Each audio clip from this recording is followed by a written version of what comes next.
آیاتی که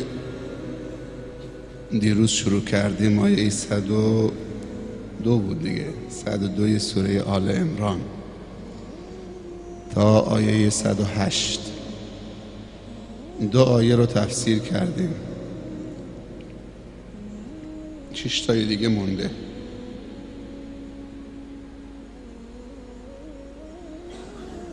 از خداوند توفیق می‌طلبیم که نزدیکترین گفته ها به مراد خداوند از کلام خدا بیان بکنیم و از مقصود خدا از این کلمات و آیات و مطلوب خدا دور نشیم. یه مروری بر دو تا آیه گذشته چون به هم وصلن. اعوذ بالله من الشیطان الرجیم. یا ایها الذین آمنوا اتقوا الله حق تقاته ولا تموتن. من دارم مکس میکنم که شما معانی رو زیر نظرتون بیارید، تو ذهنتون مرور بکنید. یا ایها الذین آمنوا اتقوا الله حق تقاته ولا تموتن الا وانتم مسلمون واعتصموا بحبل الله جميعا ولا تفرقوا واذكروا نعمة الله عليكم إذ كنتم أعداء فألف بين قلوبكم فأصبحتم بنعمته إخوانا وكنتم على شفا حفرة من النار. خیلی خطرناکه. وكنتم على شفا حفرة من النار فأنقذكم منها. با فضل خودش، با دین خودش، با محبت خودش، با الفت دینی که بین شما قرار داد. فانقذکم منها، شما رو نجات داد. حالا قدر این نجات رو بدونید. کذالک یبین الله لکم آیاته لعلکم تهتدون. این چنین خداوند آیات خودش رو برای شما بیان میکنه و نشون میده تا شما راه هدایت رو که انتخاب کردید و به دست آوردید رها نکنید. لعلکم تهتدون یعنی همیشه در هدایت باشید. هدایت بعد از هدایت، همه درصدها و درجات هدایت رو داشته باشید. نه هدایت 10%، 20%، 30%، 50%. حالا از هیچ بهتره؟ نه، از هیچ بهتره نه. هدایت 100% کامل تو همه زمینه ها، نه تنها تو بعد عبادیش یا معنویش و روحانیش، تو بعد سیاسیش نیاز به هدایت هست، تو بعد علمیش نیاز به هدایت هست، تو بعد اجتماعی نیاز به هدایت هست، تو بعد اقتصادی. هدایت در بعد اقتصادی یعنی ربا نخوردن، یعنی احتکار نکردن، یعنی کلاه سر مردم نگذاشتن. اگه هدایت تو بازار بیاد، تو اقتصاد بیاد، باور بکنی از اون اقتصاد عالم تولید میشه، دانشمند و اندیشمند تولید میشه، دینداری تولید میشه، اخلاق تولید میشه. همه به هم وصله، چون این اقتصاد ما باید ببریم تو زندگیمون. خب وقتی اقتصاد آلوده باشه، هدایت شده نباشه، خیلی خطرناکه. لعلکم تهتدون. حالا این دوتا آیه رو گفت، حالا بعدش چی میخواد بگه؟ 6 تا آیات بعدی چی میخواد بگه خداوند؟ میگه که ولتکم منکم امتون، از شما جمع مؤمنین گروهی باشن، مجموعی باشن، آگاه، مطلع، بیدار، مخلص، با شهامت، ایثارگر. بعد میدونی که اینایی که دارم میشمارم چیه؟ متوکل بر خدا، مترس، شجاع، حکیم، عالم، دانشمند، آگاه به مسائل روز. اینا میدونی چیه؟ اینا صفات کسی است که مصلح جامعه میشه و مربی میشه و آمر به معروف و ناهی از منکر میشه. همین امتی که میگه گروهی از شما باشن که این کارها را بکنن. اینا ویژگی های کسانی است که در جامعه میخوان یک حرکت اصلاحی رو داشته باشن. اول باید ربانی باشن. و ما امروا الا لیعبدوا الله مخلصین له الدین حنفا. بعد باید ابزار رو داشته باشن، آگاه به مسائل زمان خودشون باشن، آگاه به نیرنگ ها و سیاست های دشمنان خودشون باشن، آگاه به اولویت های اجتماعی و دعوی باشن، شاخص های اولویت ها رو تشخیص بدن. اینطوری نباشن که یک قایقی غرق شده میگه نجات نجات، برن اول جنساشو جمع بکنن بیان بالا، اول وسایلش که تو قایق غرق شده بیان نجات بدن، بذار خودش بعد دیگه. اول خودش نجات بده، بالاخره جنساش بره هم بره. اولویت ها رو تشخیص بدیم. ولتکن منکم فعل امره، حتما باید در یک جامعه گروهی در هر زمین و زمان باید باشن که اونها سربازان بدون مرخصی بهشون میگن، خستگی ناپذیر، همیشه دارای انرژی هستن. اگه یکیشون تو اون جمع ضعیف شد، اونقدر سیستم تقویت کننده قوی است که تو جمع قوی قرار داره، نمیذارنش ضعیف بشه، همیشه بانشاته. باید یک سیستم ایجاد کرد، سیستم امر به معروف و نهی از منکر، و این فقط از تحصیل کرده ها، اساتید، فرهیختگان، تجار قوی مؤمن نکن، همه در کنار هم باشن، یه گروهی هم از خواهرها باشن تا بشه یه تحولی و یک دگرگونی ایجاد کرد. ولتکن منکم امتون، وظیفه‌شون چیه؟ این گروه هست شما باید تشکیل بشه، لا محالته، هیچ راهی نیست. با یک سخنرانی دردی دوا نمیشه. الان شنیدید بعد فراموش میکنید. یک گروه باید تشکیل بشه، حتی از نظر هنری توانمند، چون خیلی ها با هنر ما را ضربه میزنن. تو همه زمین هیچ منفذی نباشه، نه تنها گروه امر به معروف و نهی از منکر، یالا کفار نماز بخونید شما مسلمون نیستید، همش که نماز نیست. تو خیلی زمینه های دیگه هم لازم است که همدیگه رو تشویق بکنیم. ولتکن منکم امتون یدعون الی الخیر، دعوت به خیر بکنن. خیر چیه؟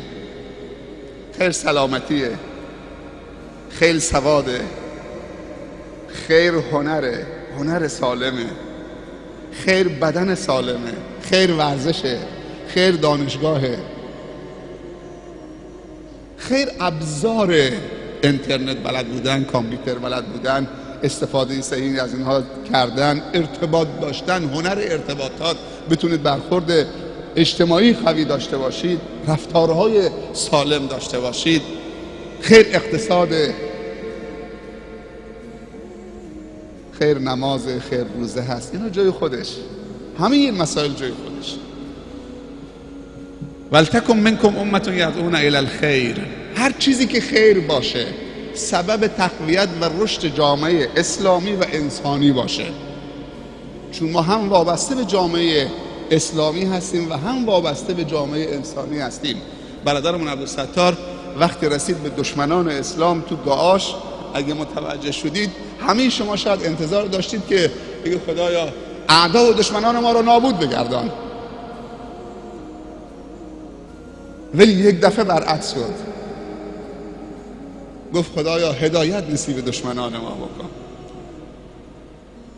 از این غافلیم، ما فقط میخوایم نفرین بکنیم که همه چیزو نابود بکنیم، در صورتی که اگر یه نفر از اونها هدایت بشه چی میشه؟ الان موج اسلام خواهی و اسلام طلبی در اروپا و غرب غوغا داره میکنه، خیلی مدرن و پیشرفته تر از ما. نمیدونم قبلا گفتم یا نگفتم، بحث ژن‌های برتر، آمار که گرفتن نشون داده که در هر 1 میلیون نفر در آلمان 6000 ژن برتر وجود داره. 6000 ژن برتر در هر 1 میلیون نفر، و هر ژن برتر در این 6000 نفر یک دانشمند معادل پروفسور حسابی، یعنی در ازای هر 1 میلیون نفر در آلمان 6000 پروفسور حسابی، در ژاپن 5600، در ایتالیا سوم. اما در ایران ما که چقدر پیشرفته هم هست و چقدر استعدادها نهفته است، در هر 1 میلیون نفر 1.5 نفر فقط. اگر این ژن‌های برتر مسلمان بشن، اسلام امروز داره تحقیقی میشه. میدونی چقدر جواب میده؟ 12 نفر در ناسا ایرانی هستند. 12 نفر از گردانندگان ناسا پایگاه فضایی آمریکا ایرانی هستند.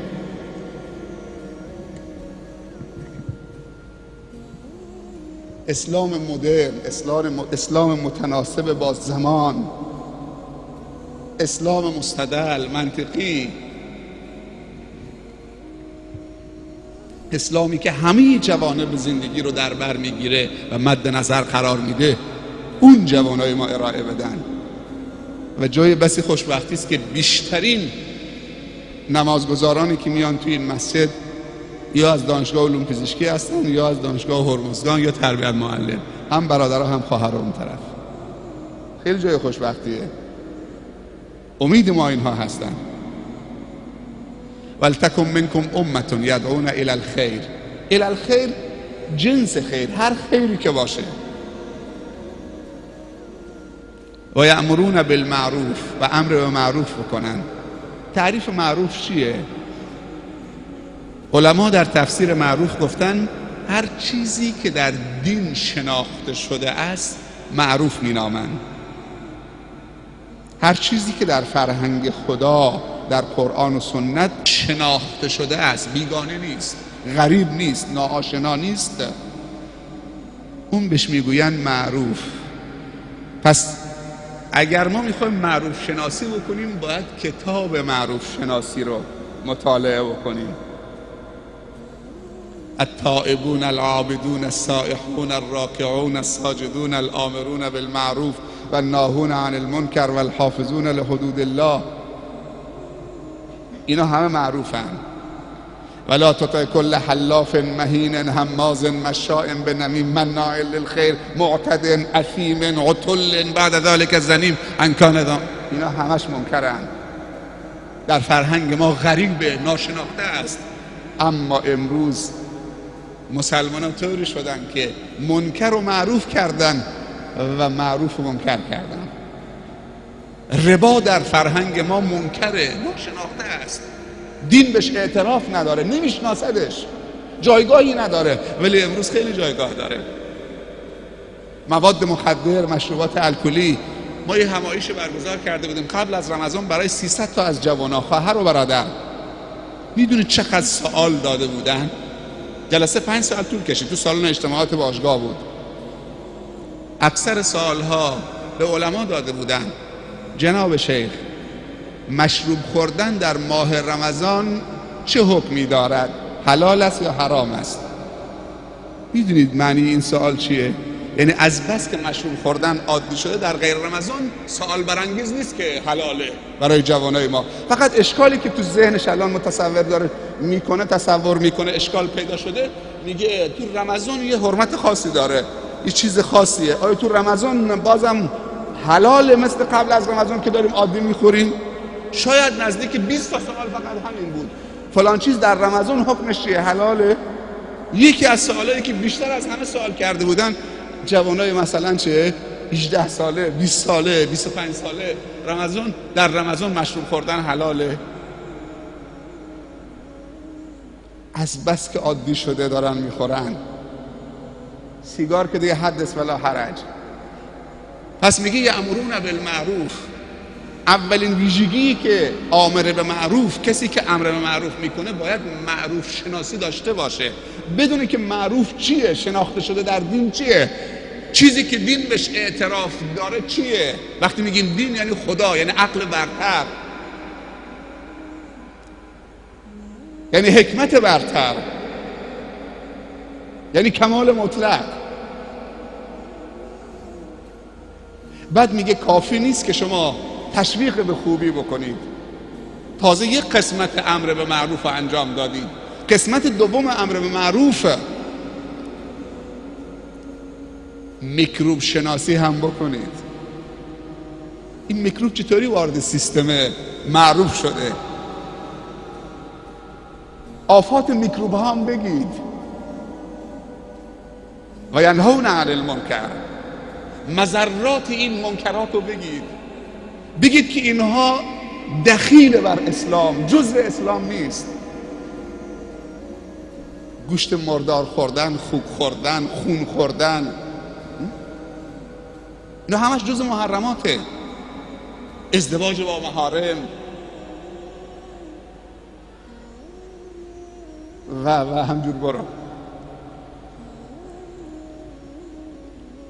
و یأمرون بالمعروف و ینهون عن المنکر. کدوم یکی جرأت بیشتر میخواد؟ امر به معروف، نماز بخون، یا مواد نفروش، یا مشروب نفروش؟ نماز بخون خیلی ساده تره. نخون. من دارم میگم نخوندم خود دیگه دعوا نمیشه. روزه بگیر، نگرفت. ولی تو بخوای یه دکه این که مشروب میفروشه، خدا میدونه به کجا وصله این دکه، یا یه جایی که مواد مخدر دارن توزیع میکنن، مسخال دارن میفروشن، میدونید به جایی میرسه که وقتی دنبال کردید یا زنگ تلفنت به صدا در میاد یا نامه میندازن تو خونت، اگه بچه تو دوست دارید همینجا قطعش کن، دیگه دنبالش نگیر، بالاتر از این نرو. شده یا نشده؟ نهی از منکر خیلی توکل به خدا میخواد، خیلی شهامت میخواد. خانواده‌تان باید مترس باشه. دیدن که چاره خودت نمیکنن، تماس با خانواده‌ات که ضعیفن، با بچه‌ت. طرف آمده دیدن قاووخش از دبی دزدیدنش 100 میلیون تقاضا کردن، الان بردن 100 میلیون تو عوض، الان رسوندن به 100 میلیون. پسرشو بردن. یکی تو مینا بردن، نمیدونم 300 میلیون 400 میلیون تقاضا کرده بودن، بعد از چند ماه آوردنش تو یکی از جنگل‌های اطراف مینا. پیرمردی بود، 300 میلیون تقاضا کردن. حالا اینا پول دارن، اگر کسی دیگه بیاد با مواد مخدر مبارزه بکنه، نهی از منکر بکنه. ولی مردم خودمون که میگن دور از شتر بخواب، خواب راحت کن. دور از شتر بخواب، خواب راحت کن. چرا گفتن دور از شتر بخواب؟ چون اگر قرار باشه جایی که شتر میخوابه تو بری بخوابی، شتر دیگه میدونی یه لگدت بزنه کار تمامه.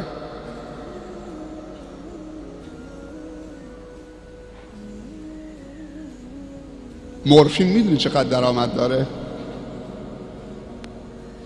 یک شبانه روزه 24 ساعته انسان میلیونر میشه.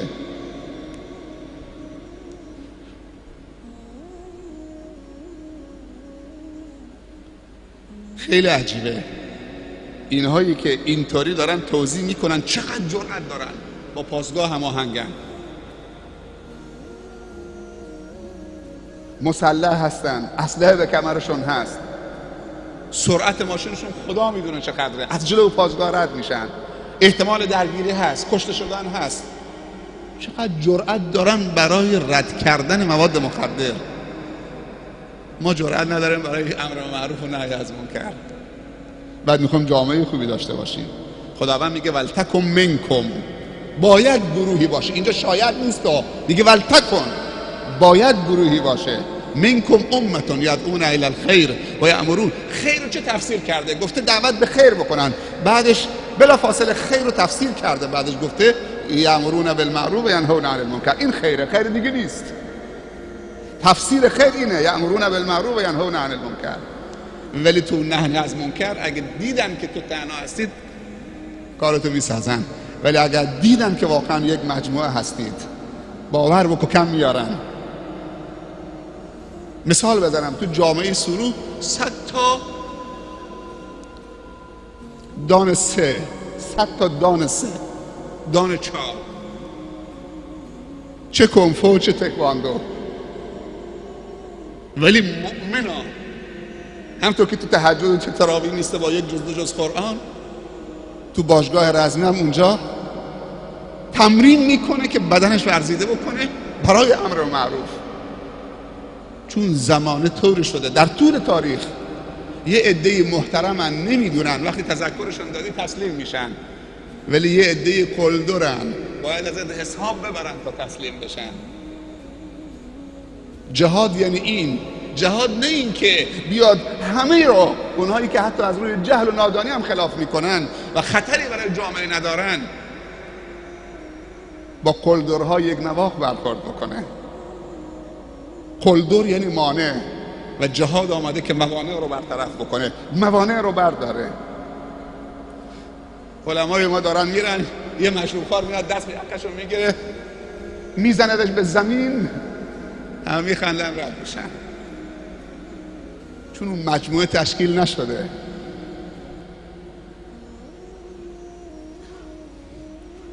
چرا خداوند در جای دیگه میگه و اعدوا لهم ما استطعتم من قوه، هرچی قدرت داری آماده بکنید.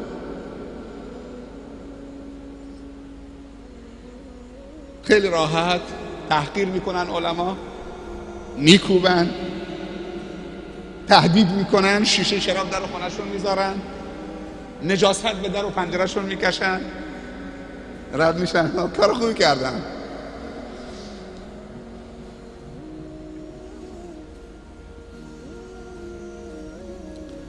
چون ملاهایی که قبلا هم بودن همه به مردم گفتن فقط بیاید نماز بخونید، سرتون تو لاک خودتون باشه بابا، هر کسی گله خودش از آب بکشه. چه کار داری خودتون رو مرد بکنی بابا؟ نمیشه که. ولی خدا چیز دیگه میگه. یه بار دیگه همین آیه میخونم: ولتکن منکم امة یدعون الی الخیر. باید یه گروه باشن که دعوت به خیر بکنن. خیر چیه؟ یأمرون بالمعروف. معروف چیه؟ اون چیزی که در دین شناخته شده است. از کجا بشناسیم؟ از این کتاب. و ینهون عن المنکر. منکر چیه؟ اونم همونه. و عوارض منکر چیه؟ و اولئک هم المفلحون. میگه کسانی که این گروه و این سیستم ایجاد میکنن و به این کار میپردازن در تمامی زمینه ها همزمان با هم، اینها اولئک هم المفلحون هستند، اینها رستگاران هستند. اولش کمی مشکل سخته، ولی باور بکنی همطوری که افرادی هستن که روز به روز به فساد کشانده میشن، افرادی هستن که آماده هستن که بیان تو کار خیر، تو امر معروف، تو نهی از منکر. به این معنا نیست که بیفتیم تو محله و تو شهر و هر کسی دیدیم بزنیم و خرد بکنیم و فلان بکنیم و بکشیم. این نه. پیامبرم این کار نکرد صلی الله علیه و سلم. مگه عرب شراب نمیخورد؟ مگه عرب دختراشون رو زندگی گور نمیکردن؟ مگه عرب زنا نمیکرد؟ مگه عرب ربا نمیخورد؟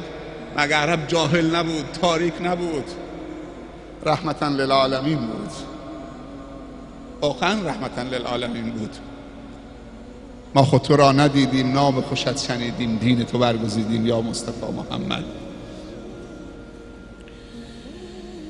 دنبالش میفرمایند ولا تکونوا کالذین تفرقوا واختلفوا من بعد ما جاءهم البینات و اولئک لهم عذاب عظیم. میگه ای مسلمانا، شما مثل اهل کتاب نباشید، مثل نصارا نباشید. بعد از اینکه آیات خدا آمد براشون، بعد از اینکه پیامبران اولوالعزم براشون آمد، بعد از اینکه آیات خدا براشون تلاوت میکردن، میخواندن، بعد از اینکه هدایت طلبی برای اونها میکردن، دعا میکردن، امثال حضرت موسی و عیسی و دیگر پیامبران بنی اسرائیل، به خاطر منافع و جاه طلبی بر مسائل دنیا و حسادت نسبت به همدیگر با همدیگه اختلاف کردن و شروع کردن به پیغمبر کشی. ولا تکونوا کالذین تفرقوا. چی رو میخواد بگه؟ هدف از قصه های قرآنی دو تا هدف هست. این همه داستان در قرآن فقط دو هدف هست.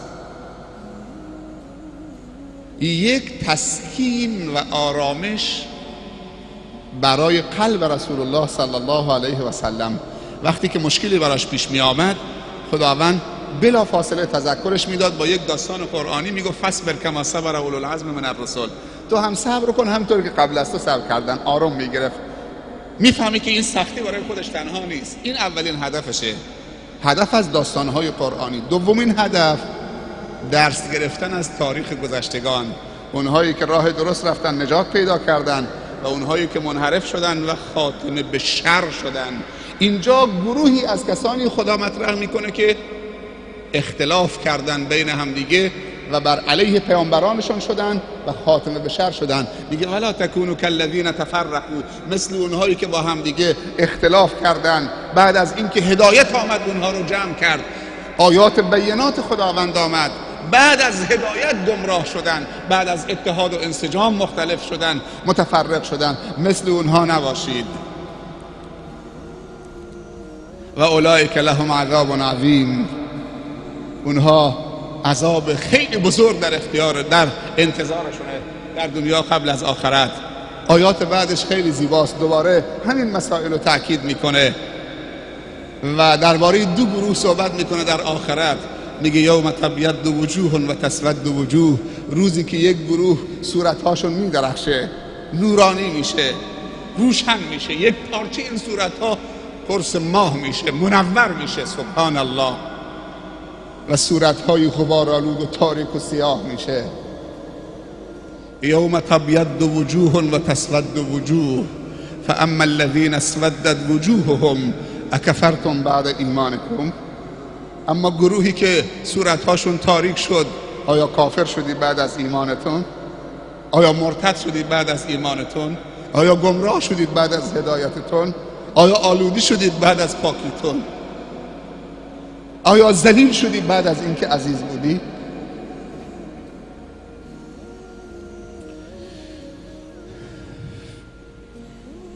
فذوقوا العذاب بما کنتم تکفرون، پس بچشید نتیجه کارهاتون که در دنیا انجام میدادید، عذاب دردناک. اما بعدیش و اما الذین بیضت وجوههم ففی رحمت الله هم فیها خالدون. میگه اما گروهی که چهره هاشون میدرخشه در رحمت کامل خدا قرار میگیرن، همینطوری که در دنیا در هدایت کامل خدا قرار گرفتن. دیشبم من گفتم که پیامبر صلی الله علیه وسلم میفرمایند الفتنه نائمه لعن الله من ایقظها، فتنه خوابه، خدا لعنت بکنه کسی که فتنه را در جمع مؤمنین و مسلمین و کسانی که با هم در منتهای صفا و صمیمیت زندگی میکنن، فتنی را بیدار بکنه که تر و خوش بسوزونه و امنیت و آرامش رو از اون جامعه بگیره. در سفر اسراء و معراج پیامبر صلی الله علیه وسلم در حالی که جبرائیل پیشا پیشش حرکت میکرد، رسید به گروهی از امتش، دید که قیچی دستشونه، گوشت رانشون میچینن میخورن. گفت اینها چه گروهی از امت من هستن؟ گفتم بعد میگم. رفت جلوتر، دید که یک گروهی از امتش دانی به اندازه سنگی، به اندازه دانه نخود از دهانشون میفته روی زمین، بعد بزرگ میشه به اندازه یک گوساله بزرگ، یک گاو بزرگ. بعد تلاش میکنن دوباره همون سنگی که کوچک بوده بعد بزرگ شده دوباره ببرن تو دهنشون بخورن، ولی دیگه نمیتونن، حالا خیلی بزرگ شده. اون موقع یک سنگریزه بود به اندازه دانه نخود. گفت اینا چه گروهی از امت من هستن؟ البته سوال خیلی زیاده. عجایبی که دید پیامبر صلی الله علیه و سلم در مسیر راهش، همین میگفت بعد بهت میگم. من این دوتا رو میخوام بگم. غیبت عامل تفرقه است. گفت اونایی که با قیچی گوشت رانشون رو میشیدن میخوردن، اونها کسانی از امت تو هستن که شغلشون غیبته، به هم زدنه، پشت سر این اون صحبت کردنه، دنبال نقطه ضعف مردم و عیب مردمه. و اما اون گروهی که به اندازه دانه نخود سنگریزه از دهانشون می آمد بیرون بعد بزرگ می شد، گفت اونها کسانی هستند که زنها و مردای عفیف پاک دامن را بهتان می زنن و امنیت و آرامش را از جامعه می گیرن. همونطوری که تهمت به ام المؤمنین عایشه زدن، امنیت و آرامش رو از شهر مدینه گرفتند و از مؤمنین گرفتند، تا اینکه خداوند آیه رو نازل کرد،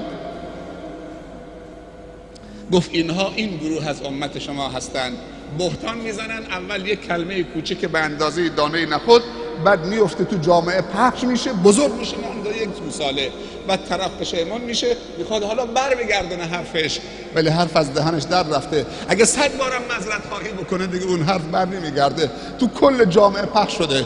خصوصا امروز که دیگه چه وسایل ارتباطاتی خیلی قوی و زیاد در یه چشم هم زدن به کل دنیا میرسانن.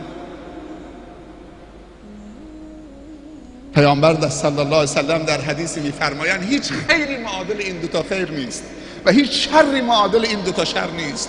گفتم کدوم خیر منظورته؟ گفت حسن الظن بالله و حسن الظن بالناس، حسن گمان و ظن به خدا و حسن ظن و گمان به مردم، و هیچ شر معادل این دوتا شر نیست. بدگمانی به الله و بدگمانی به خلق خدا و مردم، اینا سبب نفرت و دوری می شود. و اما الذین ابیضت وجوههم ففی رحمت الله هم فیها خالدون. در جای دیگه خداوند میفرمایند وجوه یومئذ ناظره الی ربها ناظره، صورت‌های میدرخشه چون به رب العالمین داره نظر میکنه. وجوه یومئذ ناظره الی ربها ناظره للذین احسنوا الحسنى و زیاده، برای کسانی که در دنیا نیکی انتخاب کردن روز قیامت بهشت و زیاده بر نعمت بهشت، دیدار الله جل شأنه، که وقتی نگاه به الله میکنن صورتهاشون مثل قرص قمر میشه. چطوری؟ وقتی یک پروژکتور قوی تو چشمت بزنن، تو صورتت بزنن، چقدر صورتت میدرخشه و روشن میشه. حالا اون نور الله سبحانه و تعالی که الله نور السماوات و الارض روز قیامت بدرخشه بر صورت مؤمنین. و اما الذین ابیضت وجوههم ففی رحمت الله هم فیها خالدون تلک آیات الله نتلوها علیک بالحق و ما الله یرید ظلما للعالمین. این آیاتی که بر تو تلاوت کردیم با حق و حقیقت این آیات رب العالمین هست. اینها همش حق و حقیقت از جانب الحق هست و خداوند هیچ موقع قصد ظلم نسبت به بندگانش ندارد. در حدیث قدسی داریم که خداوند میفرمایند یا عبادی انی حرمت الظلم علی نفسی و جعلته بینکم محرما فلا تظالموا. ای بندگان من، ظلم را بر خودم حرام قرار دادم و بین شما هم حرام قرار دادم، فلا تظالموا، به هم دیگه ظلم نکنید. و ما الله یرید ظلما للعالمین. خداوند نسبت به خلقش همیشه اراده خیر دارد. یک بار آیات رو میخونم، شما این معانی رو دوباره مرور بکنید در ذهنتون و شما رو به خدا میسپاریم تا جلسه خیلی دیگری در فردا شب. اعوذ بالله من الشیطان الرجیم. یا ایها الذین آمنوا اتقوا الله حق تقاته ولا تموتن الا وانتم مسلمون واعتصموا بحبل الله جميعا ولا تفرقوا واذكروا نعمة الله عليكم إذ كنتم أعداء فألف بين قلوبكم فأصبحتم بنعمته إخوانا وكنتم على شفا حفرة من النار فأنقذكم منها كذلك يبين الله لكم آياته لعلكم تهتدون ولتكن منكم أمة يدعون إلى الخير ويأمرون بالمعروف وينهون عن المنكر وأولئك هم المفلحون ولا تكونوا كالذين تفرقوا واختلفوا من بعد ما جاءهم البينات وأولئك لهم عذاب عظيم يوم تبيض وجوه وتسود وجوه فأما الذين اسودت وجوههم أكفرتم بعد إيمانكم فذوقوا العذاب بما كنتم تكفرون وأما الذين ابيضت وجوههم ففي رحمة الله هم فيها خالدون تلك آيات الله نتلوها عليك بالحق وما الله يريد ظلما للعالمين. از حوصله همه شما تشکر میکنم. اگه 2 دقیقه هم به برادرمون عبدالستار وقت بدیم، چون الان دیگه فضا معنوی شده، یه نشید اسلامی هم بخونه و شما رو به خدا میسپاریم. ستار بفرمایید. الله الله الله ایمان عطا کن. الله الله الله الله ایمان عطا کن. الله صراط المستقیم نصیب ما کن. الله صراط المستقیم نصیب ما کن. الله ز مشتی خاک ما را آفریدی.